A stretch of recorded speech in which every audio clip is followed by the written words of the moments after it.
Today's 311, we have to make a 311 the band reference, right? 311 was one of my favorite bands growing up. I absolutely loved the Transistor album. I played it to death.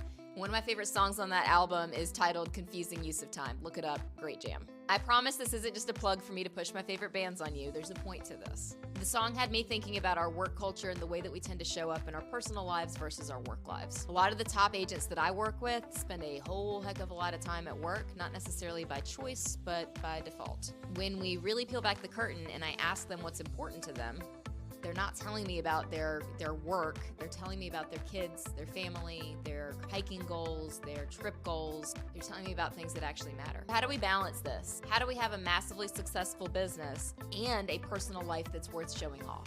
Well, some of it's going to be a reprioritization internally of what actually matters to you. I'd ask you to reflect. When's the last time I did something that was purely for myself, as a hobby, or with my family for fun? And then I would go back to one of my favorite books, The One Thing. If you remember, in that book, it tells us to time block our time off first. If we truly prioritize the time spent with family, with loved ones, with ourselves, it's going to show up on your calendar.